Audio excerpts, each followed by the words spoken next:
വെട്ടിക്കോല ഗ്രാമപഞ്ചായത്തിന്റെ നേതൃത്വത്തിൽ ഇന്ന് മെറിറ്റീവ് എന്നുള്ള നിലയിലാണ് ഒരു പരിപാടി. ഇവിടെ SLC +2 പരീക്ഷകളിൽ ഉന്നത വിജയം നേടിയ വിദ്യാർത്ഥികൾ, അതുപോലെ തന്നെ വിവിധ യൂണിവേഴ്സിറ്റി പരീക്ഷകളിൽ റാങ്ക് നേടിയ വിദ്യാർത്ഥികൾ, CBSE ICSE പരീക്ഷകൾ ഉൾപ്പെടെയുള്ള പരീക്ഷകളിൽ 95% മുകളിൽ വിജയം നേടിയ വിദ്യാർത്ഥികളെ ഉൾപ്പെടെ ആദരിക്കുന്ന ഒരു വലിയ പ്രതിഭാസംഗമം മെറിറ്റീവ് എന്നുള്ള നിലയിലാണ് ഗ്രാമപഞ്ചായത്ത് ഇവിടെ ഈ പ്രതിഭാസംഗമം സംഘടിപ്പിച്ചിട്ടുള്ളത്. നമ്മുടെ വെട്ടിക്കോല പഞ്ചായത്തിന്റെ 22 വാർഡുകളിലെ സ്ഥിരതാമസക്കാരായിട്ടുള്ള വിദ്യാർത്ഥികളാണ് ഈ ആദരവ് ഏറ്റുവാങ്ങുന്നത്. ഗ്രാമപഞ്ചായത്ത് പ്രസിഡന്റാണ് മെറിറ്റീവ് ഉദ്ഘാടനം ചെയ്തത്. 24 ന്യൂസിന്റെ സബ് എഡിറ്ററും ഈ ഗ്രാമപഞ്ചായത്ത് സ്വദേശി കൂടിയായിട്ടുള്ള ശ്രീമതി അസിത സിയ ഉൾപ്പെടെയുള്ള മുഖ്യാതിഥികൾ, വിവിധ ജനപ്രതിനിധികൾ, രാഷ്ട്രീയ പാർട്ടി പ്രതിനിധികൾ ഉൾപ്പെടെയുള്ളവർ, രക്ഷാകർതൃ കുടുംബം ഉൾപ്പെടെ ഒരു വലിയ സംഗമമായിട്ടാണ് വെട്ടിക്കോല ഗ്രാമപഞ്ചായത്ത് വളരെ സന്തോഷപൂർവ്വം ഈ പരിപാടി ഇവിടെ സംഘടിപ്പിച്ചത്. അതിലൊക്കെ അപ്പുറം ഇത് ഞാൻ പഠിച്ച സ്കൂളാണ്, ഇത് എന്റെ സ്കൂളാണ്. ഇന്നിവിടെ ഈ വേദിയിൽ ക്ഷണിക്കപ്പെട്ട അതിഥിയായിട്ട് ഞാൻ മടങ്ങി വരുമ്പോൾ അതിന് ഈ സ്കൂൾ, ഇവിടുത്തെ അധ്യാപകർക്ക് നൽകിയ സംഭാവന തീരെ ചെറുതല്ല. എന്റെ ചില അധ്യാപകരൊക്കെ എന്റെ മുന്നിലുണ്ട്.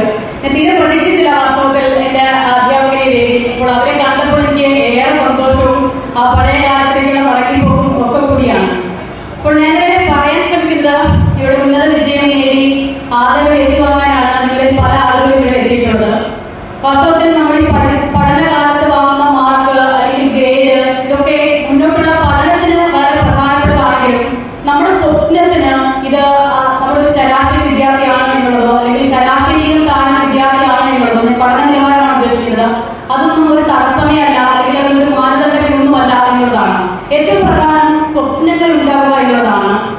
നമ്മളിപ്പോൾ 10ാം ക്ലാസ്സിൽ പഠിക്കുമ്പോൾ അല്ലെങ്കിൽ +2 പഠിക്കുമ്പോൾ, ഡിഗ്രിക്ക് പഠിക്കുമ്പോൾ, ഇതിനൊക്കെ അപ്പുറം 5 ഓ 10 ഓ വർഷങ്ങൾക്കും അപ്പുറം നമ്മൾ എന്തായി തീരണം നമ്മുടെ ജീവിതത്തിൽ എന്നതിനെ കുറിച്ച് വളരെ ചെറുപ്പത്തിലേ നമുക്ക് വ്യക്തമായ കാഴ്ചപ്പാടുണ്ടെങ്കിൽ മറ്റെല്ലാത്തിനെയും മറികടന്നുകൊണ്ട് നമുക്ക് അവിടേക്ക് എത്തിച്ചേരാൻ ഉറപ്പായും സാധിക്കും.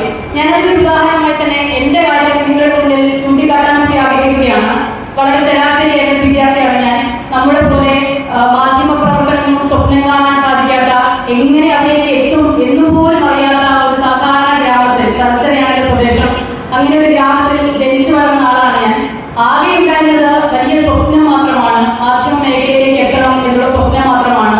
വളരെ ചെറുപ്പം മുതലേ വായിച്ചറിഞ്ഞ, മനസ്സിലാക്കിയ അറിവുകളിലൂടെ ഈ മാധ്യമ പ്രവർത്തനം എന്നത് സമൂഹത്തിൽ വലിയ മാറ്റങ്ങൾക്ക് ഇടയാക്കാൻ അല്ലെങ്കിൽ ആ നിലയിൽ ഇടപെടാൻ കഴിയുന്ന ഒന്നാണ് എന്നുള്ള അറിവ് മാത്രമാണ്. പക്ഷെ അവിടേക്ക് എങ്ങനെ എത്താം, ആരതിനുള്ള ഉപദേശം തരും, ആരതിനുള്ള പിന്തുണ തരും, ഒന്നും അറിയില്ലായിരുന്നു.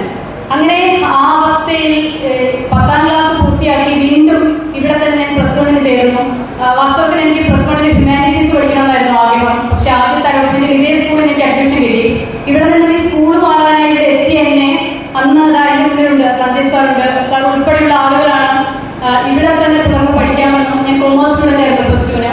കൊമേഴ്സ് പഠിച്ചതുകൊണ്ട് മാധ്യമപ്രവർത്തനത്തിന് ഒരു തരത്തിലും അത് തടസ്സമാകില്ല എന്ന് എനിക്ക് മനസ്സിലാക്കി തരികയും ചെയ്തത് സഞ്ജയ് സാർ, ഒപ്പം തന്നെ ബിജു സാർ, എന്റെ ഏറ്റവും പ്രിയപ്പെട്ട 2 അധ്യാപകരാണ്. അവരാണ്. തുടർന്ന് ആ 2 വർഷക്കാലം കൊമേഴ്സ് പഠിക്കുന്ന എനിക്ക് എന്റെ കൂടെയുള്ള എല്ലാ കുട്ടികളും ഇപ്പോൾ BCom MCom പോലുള്ള കോഴ്സുകൾക്ക് വേണ്ടി സ്വപ്നം കാണുമ്പോൾ ഞാൻ തീർത്തും വ്യത്യസ്തമായി മാധ്യമപ്രവർത്തനം എന്നൊരു സ്വപ്നത്തിന് വേണ്ടി ഇങ്ങനെ പിന്നാലെ പോവുകയാണ്. അതിലൊക്കെ എന്റെ അധ്യാപകർ തന്നിട്ടുള്ള പിന്തുണ എത്ര വലുതായിരുന്നു എന്നുള്ളത് ഞാൻ ഈ സമയത്ത് ഓർക്കുക കൂടിയാണ്. ഇത്രയധികം ഈ കാര്യങ്ങൾ സംസാരിക്കണമെന്ന് വിചാരിച്ചതല്ല, പക്ഷേ ഞാൻ പറഞ്ഞല്ലോ, എന്റെ അധ്യാപകരെ കണ്ടപ്പോൾ എനിക്ക് ആ പഴയ കാലം വീണ്ടും ഞാൻ ഓർക്കുകയാണ്. അതുകൊണ്ടാണ് ഞാൻ അക്കാര്യങ്ങൾ സൂചിപ്പിക്കുക കൂടി ചെയ്തത്. അപ്പോൾ ഞാൻ പറഞ്ഞു വന്നത്, അങ്ങനെ സ്വപ്നങ്ങൾ ഉണ്ടാവുക എന്നുള്ളതാണ് ഏറ്റവും പ്രധാനം.